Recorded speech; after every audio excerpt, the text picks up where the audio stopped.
Paper use ചെയ്ത് butterfly ഉണ്ടാക്കാൻ പോവാണ്. ഇത് ചെയ്യാൻ വേണ്ടി ആദ്യം ഒരു സ്ക്വയർ ഷേപ്പിലുള്ള പേപ്പർ എടുക്കാം, പിന്നെ ഗ്ലൂ, സീസർ.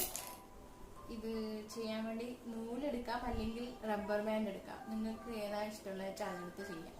അപ്പോൾ ആദ്യം ഈ സ്ക്വയർ പേപ്പർ ഇങ്ങനെ സെൻറ്ററായി ഫോൾഡ് ചെയ്യാം.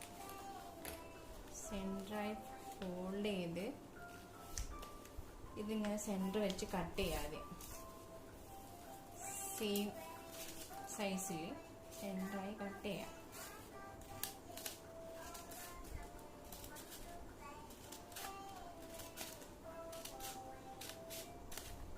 അപ്പോൾ ഇങ്ങനെ രണ്ട് പേപ്പർ കിട്ടി നമുക്ക്. അപ്പോൾ ഒന്നിൽ അപ്പർ പാർട്ടും ഒന്ന് ലോവർ പാർട്ടും ചെയ്യാം. അപ്പോൾ അപ്പർ പാർട്ട് ചെയ്യാൻ വേണ്ടി ഇതിനെ വീണ്ടും സെൻറ്ററായി ഫോൾഡ് ചെയ്ത് ഇതിൻ്റെ ഈ കോർണർ എന്ന് പറയുന്നത് ഒരു ട്രയാങ്കിൾ ഷേപ്പിൽ ഇങ്ങനെ മടക്കി വെക്കാം.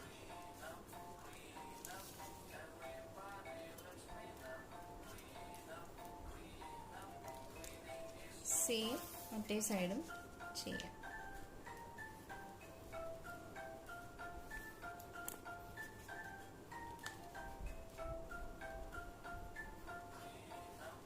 ഇപ്പോൾ ഇത്രയും ചെയ്തു. ഇനി ഇതൊന്ന് ഇങ്ങനെ ഫോൾഡ് ചെയ്യാം.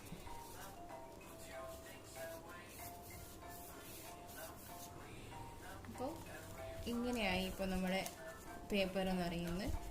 ഇനി ഈ മുകളിലെ പാർട്ട് ഒന്ന് ഫോൾഡ് ചെയ്ത് ചെറിയ ഒരു ഫോൾഡ് കൊടുക്കുക. അവിടെ അതൊന്ന് പ്രസ് ചെയ്യാം. അപ്പോൾ ഈ ഷേപ്പിൽ കിട്ടി. ഇനി ഈ ഷേപ്പിൽ തന്നെ ഇത് തിരിച്ച് ഫോൾഡ് ചെയ്യാം. ചെറിയ സൈസിൽ സെയിം സൈസിൽ ഇങ്ങനെ ഫോൾഡ് ചെയ്യാം. അങ്ങനെ ഈ പേപ്പർ എത്രയുണ്ട് ബാക്കി അത് തിരിച്ച് സെയിം സൈസിൽ ഫോൾഡ് ചെയ്ത് വെക്കാം. ഓക്കെ, രണ്ടും ഫോൾഡ് ചെയ്യാണ്. നമ്മളിതുപോലെ ഫ്ലവറെല്ലാം ചെയ്യുന്നുണ്ട്. സിമ്പിൾ ഫ്ലവർ, സ്കൂൾ കുട്ടികൾക്കെല്ലാം എളുപ്പമായി ചെയ്യാൻ പറ്റുന്ന ഒരു സാധനം. ഇങ്ങനെ ഫോൾഡ് ചെയ്ത് വെക്കാം. അപ്പോൾ പാട്ട് നമ്മളിങ്ങനെ ഫോൾഡ് ചെയ്ത് വെച്ചു.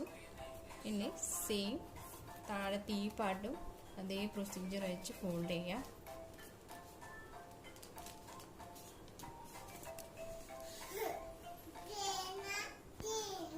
ഈ കേൾക്കുന്നതിൻ്റെ മോളുടെ സൗണ്ടാണ് കേട്ടോ.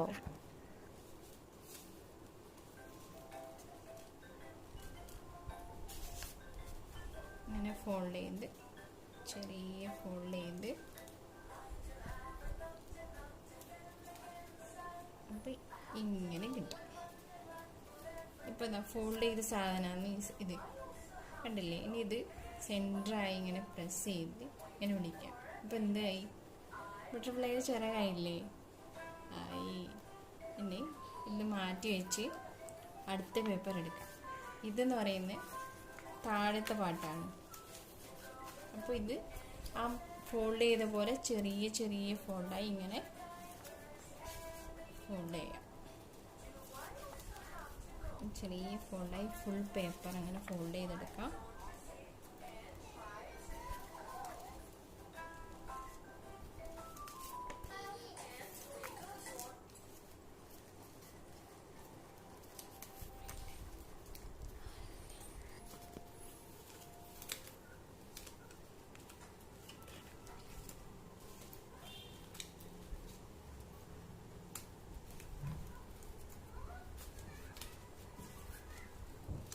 അപ്പോൾ ഇങ്ങനെ ഫോൾഡ് ചെയ്തെടുക്കാം. അപ്പോൾ ഇങ്ങനെ കിട്ടി നമുക്ക് അവസാനം. എന്താ ഇത് സെൻറ്ററായി ഇങ്ങനെ മടക്കി താഴോട്ട് മടക്കാം. സെയിം ലെവലിൽ തന്നെ മടക്കാം.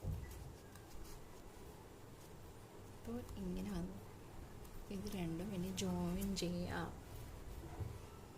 ഇങ്ങനെ വെച്ച് ജോയിൻ ചെയ്യാം.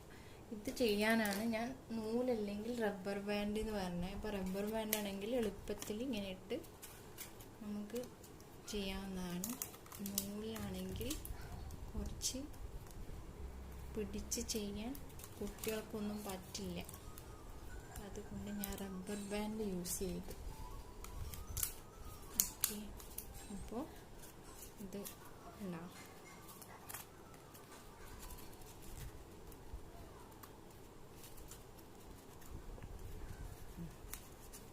ഇതിപ്പോൾ ഒരു ബട്ടർഫ്ലൈ ആണെന്ന് നിങ്ങൾക്ക് തോന്നുന്നുണ്ടോ? കണ്ടില്ലേ, റെഡിയായില്ലേ? ഒരു ബട്ടർഫ്ലൈ റെഡിയായില്ലേ? കാണാനും ഭംഗിയുണ്ട്. അപ്പോൾ കുട്ടികൾക്കെല്ലാം ഇഷ്ടപ്പെടും. ഇനി ഈ ബാൻഡ് കാണാണ്ടിരിക്കാൻ സെയിം കളറിലുള്ളൊരു പീസ് എടുത്ത് ചാർട്ട് പേപ്പറിൽ ചെറിയതായി മുറിക്കുക. എന്നിട്ട് ആ ഗ്ലൂ വെച്ചങ്ങ് പേസ്റ്റ് ചെയ്ത് കൊടുക്കാം.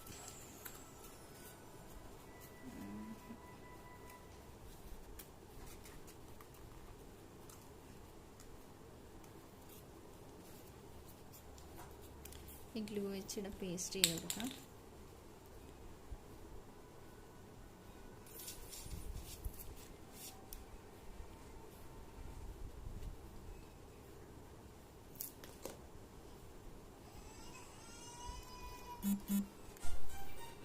അപ്പോൾ നമ്മൾ ബട്ടർഫ്ലൈ റെഡി ആയിട്ടുണ്ട്. അപ്പോൾ ഇനി ഇതിന് എന്താ പറയുക, ഇപ്പോൾ കൊമ്പെന്നാന്ന് തോന്നുന്നു എനിക്ക്.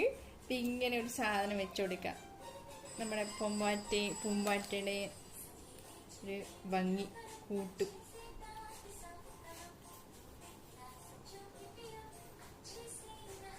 അപ്പോൾ ഇതിങ്ങനെ ഗ്ലൂ വെച്ച് പേസ്റ്റ് ചെയ്ത് കൊടുക്കാം. അത് ചെറിയ ഇത്രയും നേരിയ ഒരു പേപ്പർ എടുത്ത് പെൻസിൽ വെച്ച് ഫോൾഡ് ചെയ്യാം നമുക്ക്. അല്ലെങ്കിൽ കൈ തന്നെ ഇങ്ങനെ വെച്ച് ഇങ്ങനെ ഒരു റൗണ്ട് അങ്ങ് ചുരുട്ടിയാൽ മതി.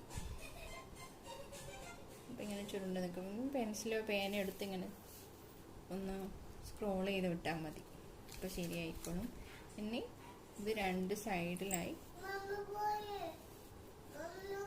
പേസ്റ്റ് ചെയ്ത് കൊടുക്കാം. അപ്പോൾ മോള് വീണ്ടും വെള്ളം തുടങ്ങി. അവക്കിനി ഇത് സാധനം കയ്യിൽ കിട്ടാണ്ട് ഒരു രക്ഷയുണ്ടാവില്ല. അപ്പോൾ ഇതിങ്ങനെ രണ്ട് സൈഡിലും ഗ്ലൂ വെച്ച് പേസ്റ്റ് ചെയ്ത് കൊടുക്കാം. ഇപ്പോൾ നമ്മുടെ ബട്ടർഫ്ലൈ റെഡി ആയിട്ടുണ്ട്. നല്ല ഭംഗിയാണ് കാണാനല്ലേ.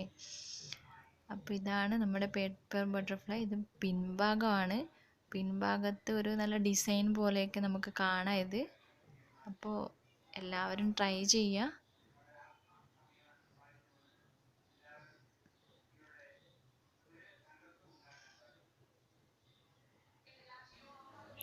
അപ്പോൾ ഈ കാണുന്നതാണ് നമ്മുടെ പേപ്പർ ബട്ടർഫ്ലൈ. പല കളറിൽ നമുക്കിത് ചെയ്ത് ഡെക്കറേഷനൊക്കെ യൂസ് ചെയ്യാവുന്നതാണ്. സ്കൂൾ കുട്ടികൾക്കും പഠിപ്പിച്ചു കൊടുക്കാവുന്നതാണ്. അപ്പോൾ എല്ലാവരും എൻ്റെ ചാനൽ സബ്സ്ക്രൈബ് ചെയ്യുക. വീഡിയോ ഇഷ്ടപ്പെട്ടാൽ ലൈക്ക് ചെയ്യുക.